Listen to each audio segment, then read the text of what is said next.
I didn't have like anything. I was just on my own, crying myself to sleep every single night, just being like working 50, 60-hour weeks to throw it all back into a gambling site. At what point did you go, this is something that I need help with? The start of 2023, my gambling had got out of control excessively. I ended up having a mental breakdown over it. And my son was basically removed from my care to go and live with his dad. This time last year, I could not imagine to be in the position that I'm in now. And I am so happy that I did reach out for help when I did. It's not as scary as you may think it is. It doesn't mean that you're a bad person just because you're struggling. Welcome to New Beginnings, a podcast exploring the hidden impact of gambling harms on women's lives. I'm Natasha Devon, author, broadcaster, and mental health campaigner, and together we'll be hearing from people directly affected by gambling harms, exploring some of the challenges that can arise during recovery, but most importantly, hearing stories of hope.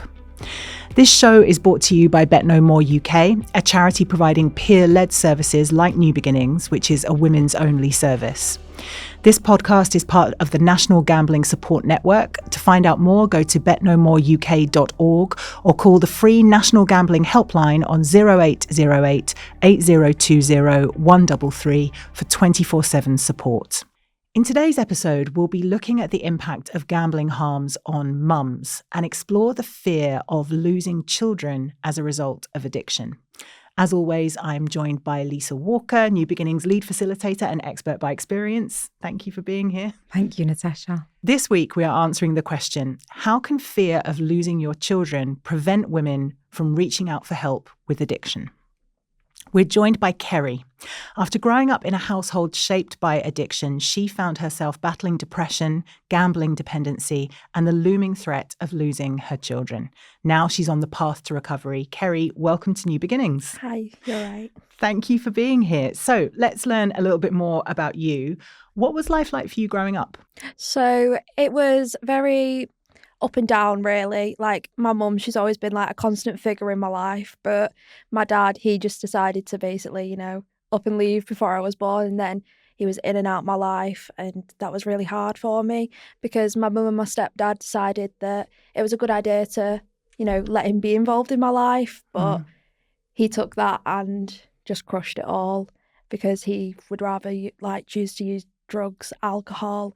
He would gamble, and I used to actually blame my mum and my stepdad when he'd let me down and not turn up. I remember sitting on the stairs and things, shouting at them, being like, it's your fault that he's not come. And it was never their fault. It was his choice at the end of the day. But yeah.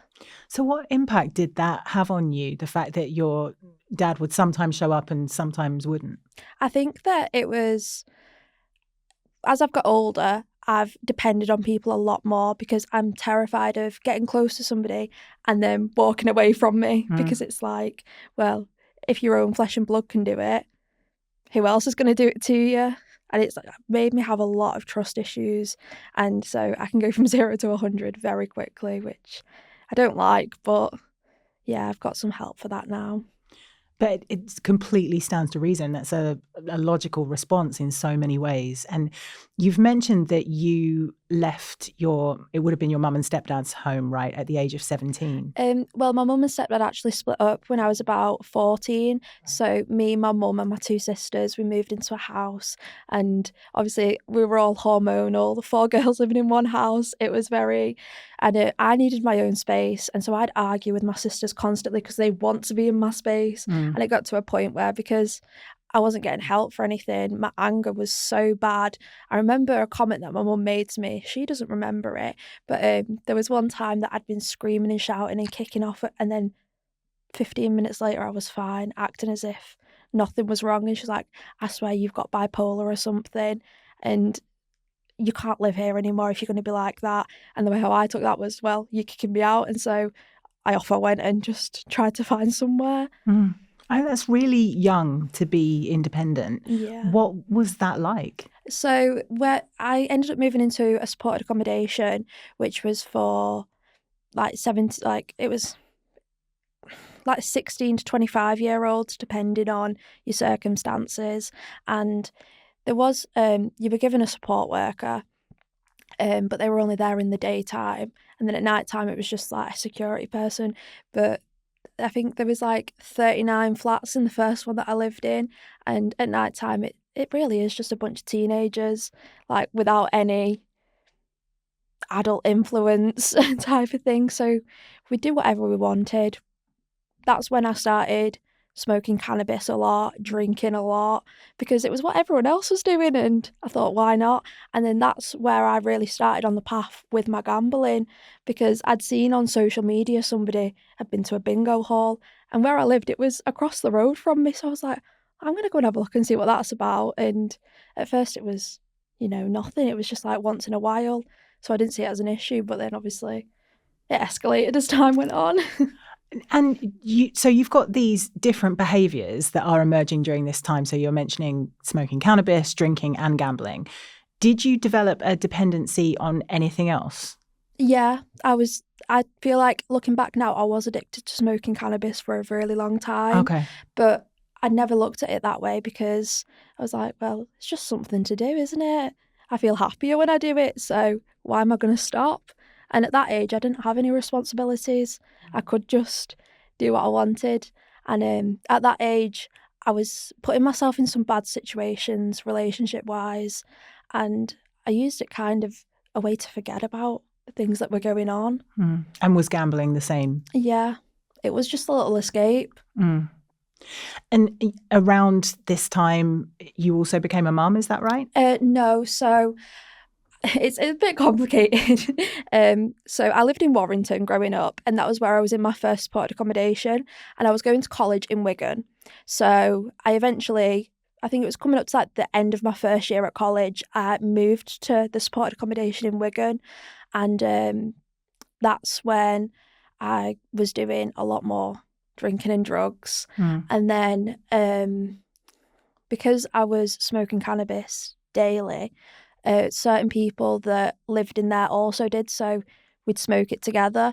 And there was one time where I was with one of the other residents, and he was friends with my children's dad, and so he was like, oh, do you want to come round to so-and-so's house? And that's where it kind of started, really. And then we started a relationship, and I think it was within 3-4 months I was pregnant, and I had to move out of the supported accommodation into my own home. And did those life changes, did that change your relationship with gambling as well? I think I just become more dependent on it, really, because when I moved out of the supported accommodation, I was left on my own.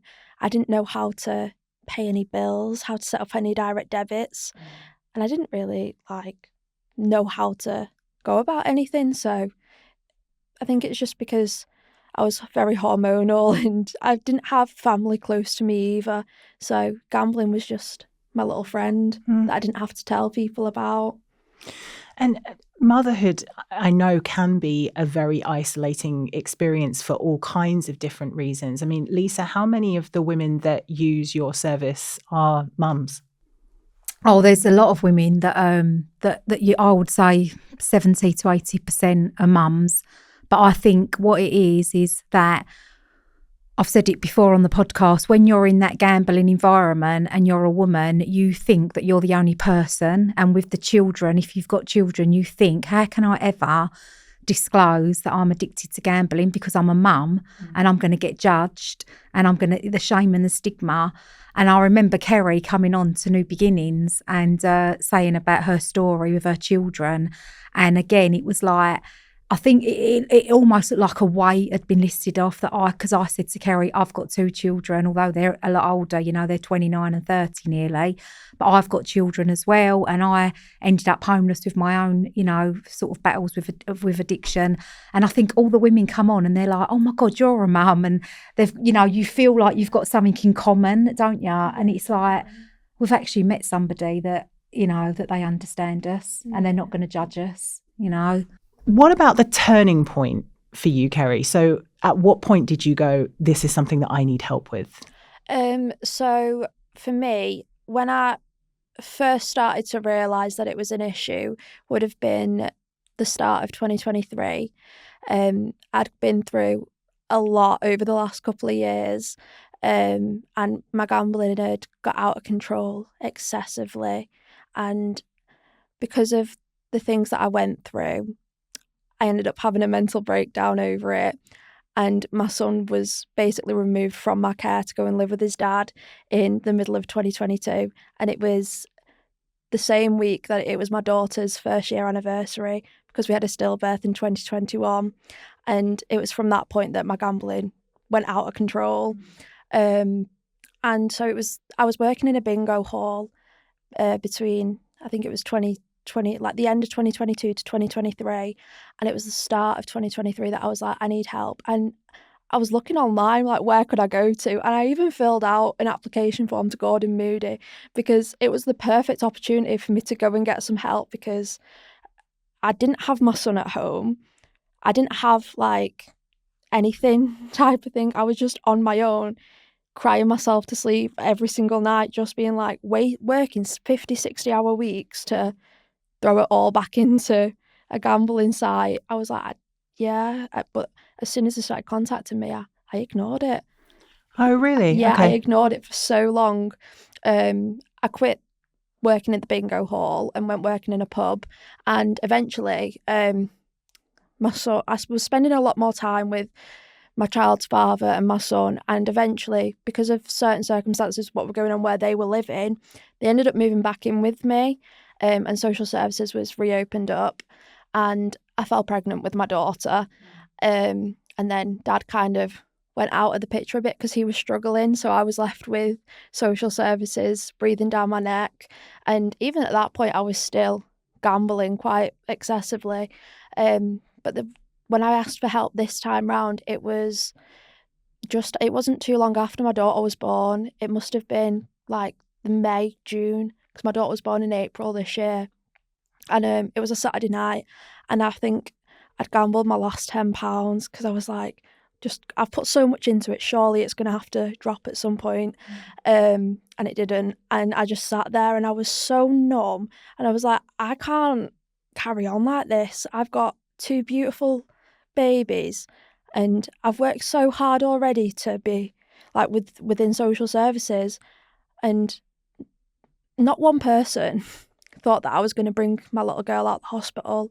They thought that they were going to have to remove her from birth. That's how serious the social services case was.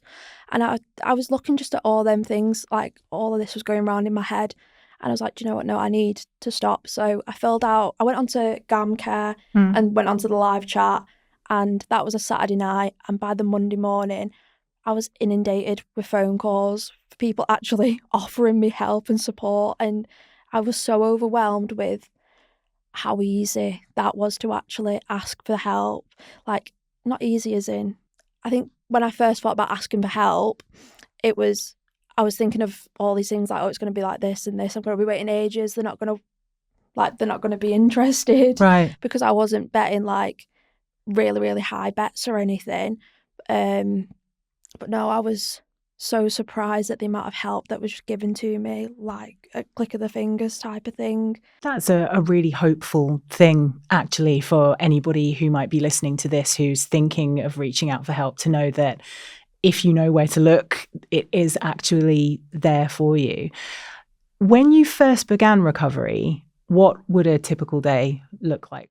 A typical day would have been getting up and feeding Isabella, changing Isabella, my daughter, and getting my son, age 8, to nursery, and then coming home and gambling all day. Because even when I first started my recovery, I was still gambling. And then I think it was just like that, really. I was trying to stop, but I still had them urges constantly. And rather than fighting them, I just gave in to them. But then I think it was on the 19th of July, I placed my last bet. And then I think it was a few weeks later, I started New Beginnings.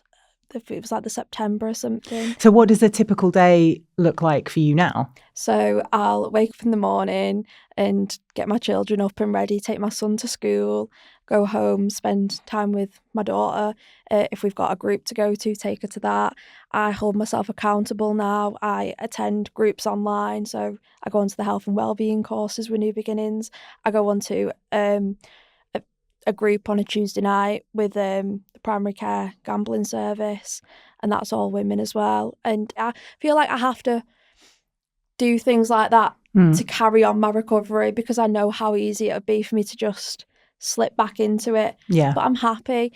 And one of the things that has strived me to carry on going is I look at where I was this time last year, and I only had my son.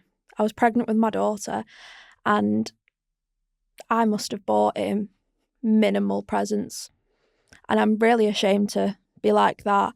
But I didn't get him a lot, and I was relying on other people. I was relying on charities and referrals from social services so that AJ had a lovely Christmas, which he did. But this year, I've not asked for that. I've not had to rely on that. I set myself a goal when I first stopped gambling to buy them this toy, and I was able to do it. And I look at the presents that I've got for them, and I know Christmas isn't all about presents and things like that, but I do feel like I've gone a bit over the top to compensate for last year and things. But I'm happy that I've done that. I've not had to go asking for that money from people or go into the social worker. Oh, I'm really struggling. Like, I need this and I need that. She's put a few referrals in because she wanted to, but I was like, well, I don't need it, but I'm not going to. Yeah. So it's a marker for you of how far you have come. Yeah. I think that's amazing. You've mentioned that social services have now closed your file. Yeah. What does that involve? What does it take to get to that stage? So for me, when social services reopened, I was working with them, but things they weren't great, and I did need a lot of help and support. But things were bad, and it was at a stage where they were going to look at going to court to remove my children. Well, they were at a stage where they were going to look at removing my children, removing my son, and then removing my daughter at birth. And I've worked with them, and we managed to get it down to a child in need plan. Between it, the PLO plan started, I think it was like the March, April time, and then it finished in around the June, July time. So it finished basically just after I asked for help. And then it goes from a PLO down to a child protection. And then that was closed off in like October. And now in January, we went from the child in need to completely closing. And so it just means that they're not concerned at all anymore. They have put a referral in for me to a thing called Start Well, just so that I'm not left with nothing, because it is so daunting having people involved, seeing people every week. Like, I used to have people coming into my home multiple times a week to make sure that I was okay, to make sure my children's needs were met, and to make sure that we were in a safe, happy environment. And to go from that to basically nothing, it is a lot, and you've got a lot of pressure on you to carry on, because if something goes wrong within the first 3 months, they can be back open. And obviously I don't want that. So I was really happy when they told me that they were going to get somebody else involved, because it means that they're not concerned anymore, but I'm not left with I'm not left without support, because I feel that's something for me, especially while I'm not living near any of my family. I do need that bit of support to get out into the community and, yeah, just carry on. I also, Lisa, was reflecting on whether mums might be put off from asking for help because the fear is that if their experience of gambling harms are known, that they'll have their children taken away. Is that something that you hear a lot? It is, but it's not true. Okay. It isn't true. We think that as mums. We think that's the case. I think with any addiction, you think, how can I disclose this? But like Kerry said, reaching out is the best thing that you can do, because there's so many people that are completely non-judgmental that just want to help you. And like Kerry said, there are going to be days when you're sitting there and you get the urges and you just feel like, oh my God, I need to do it. But eventually that penny drops and you think, I can do this. Like Kerry says, she attends her groups every week. She phones people now. She can be open and honest with everybody. And I think once you get to that point where you can actually be open and honest and say, I am addicted to whatever you're addicted to, you know, I need help. And once you get that help, you can see a tiny bit of light up the top of that, you know, you're right at the bottom, in the bottom of that tunnel or a bottom of a deep dark hole, and you're trying to look up for that little bit of light, and all of a sudden you can see it. And now Kerry, like, has done so well. I mean, social services have took you off the records now, haven't they? Yeah. And she's got so much to look forward to. She comes onto all the health and wellbeing groups, and we just sit there.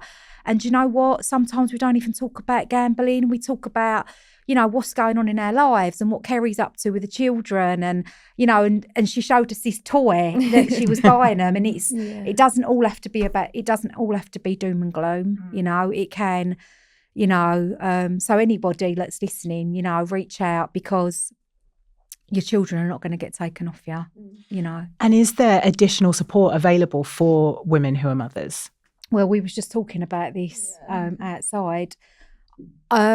I don't know any gambling groups that are just for mums, but I think when you come to groups like New Beginnings, you do meet other women that are mums, and so then you find, oh, you know, you have got something in common, because I'd say 70 to 80% of the women are mums. So we all start talking about, you know, our children, and, you know, and then we can all sort of like, oh, you know, and it's like, we've all got similar experience, you know, not all of us have got similar experiences, but we've all got that, you know, like maternal, haven't we, bond. And because when I first reached out for help, I didn't know what to expect and things, because I don't know anyone my age who's open about having an addiction. Even now, when I'm going onto the groups, I don't see people the same age as me, but I can relate to people who are older than me through having my own children. That's a really good point. And what about if there are other people who are listening to this or maybe watching this, and maybe they are about the same age as you and they are mothers? What would your advice be to them? I think it would be to just be open and honest with yourself first, because that's the turning point for everything, actually realising it yourself. Don't be afraid of things, because once you ask for help, this time last year, I could not imagine to be in the position that I'm in now. And I am so happy that I did reach out for help when I did, because it's not as scary as you may think it is. And it doesn't mean that you're a bad person just because you're struggling.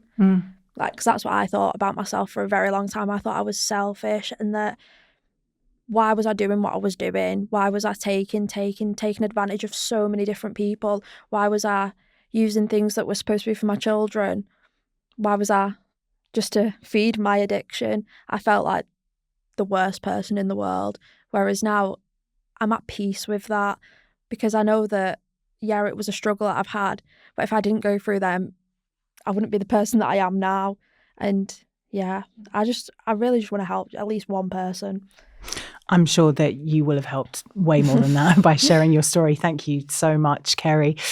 That is all for today's episode of New Beginnings. Huge thank you to Kerry for being here and for sharing your story. And thank you as well to Lisa for your wisdom, as always. If you have been affected by any of the topics covered in today's episode, please contact the National Gambling Helpline on 0808 8020 133 for 24/7 support. To learn more about New Beginnings, go to betnomoreuk.org. If you enjoyed today's episode, please like, comment and share. You can find New Beginnings podcast wherever you listen to your podcasts. And for more content, subscribe to our YouTube channel, Bet No More UK. I'm Natasha Devon. Thank you for joining me on this exploration of resilience and recovery. See you next time.